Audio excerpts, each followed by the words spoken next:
বিস্ফোরক কংগ্রেস নেতা অধীর রঞ্জন চৌধুরী। এবার কপিল সিব্বলকে জুতোর মালা পরানোর নিদান। অত্যন্ত বড় খবর, বিগ ব্রেকিং নিউজ। আপনারা সকলে জানেন যে আরজি কর মামলায় রাজ্যের হয়ে লড়েছেন বিশিষ্ট আইনজীবী তথা কংগ্রেস নেতা অধীর রঞ্জন চৌধুরী, এবং কংগ্রেস নেতা হওয়ার সুবাদে অধীর রঞ্জন চৌধুরী সহ আরও একাধিক কংগ্রেস নেতাকে প্রশ্নের মুখে পড়তে হচ্ছে। বন্ধুগণ, আপনারা সকলেই জানেন যে ইতিমধ্যেই জুনিয়র ডাক্তারদের আন্দোলনের পাশে থাকার বার্তা দিয়েছেন কংগ্রেস নেতা অধীর রঞ্জন চৌধুরী, এবং তিনি বরাবরই রাজ্যের বিরুদ্ধে সরব হয়েছেন, রাজ্যের বিরুদ্ধে তিনি মুখ খুলেছেন।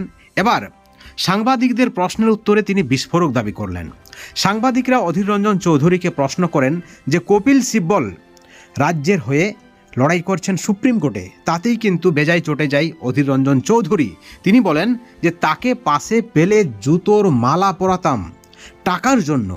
টাকার জন্য মানুষ এত নিচে নামতে পারে?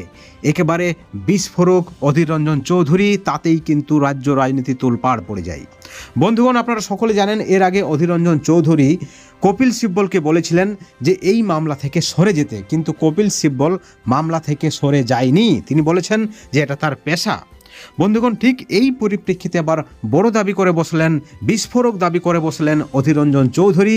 তিনি বললেন তাকে পাশে পেলে জুতোর মালা পরাতাম। অর্থাৎ একটা বিষয় পরিষ্কার, রাজ্যের বিরুদ্ধে আবার তোপ দাগছেন কংগ্রেস নেতা অধীর রঞ্জন চৌধুরী, এবং সেই সঙ্গে কংগ্রেস ভবিষ্যতে তৃণমূলের সঙ্গে পা মেলাবেন না, এই বিষয়টাও কিন্তু তিনি পরিষ্কার করে দিলেন, একটা সরাসরি বার্তা দিলেন রাজ্য সরকারকে। বন্ধুগণ, এই ভিডিওর পরিপ্রেক্ষিতে অবশ্যই আপনাদের মতামত আপনারা চ্যানেলের কমেন্ট সেকশনে কমেন্ট করে জানাবেন, এবং পরবর্তী আপডেটের জন্য অবশ্যই চ্যানেলে নজর রাখবেন।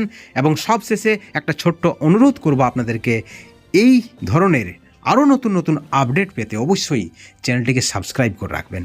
Thank you so much.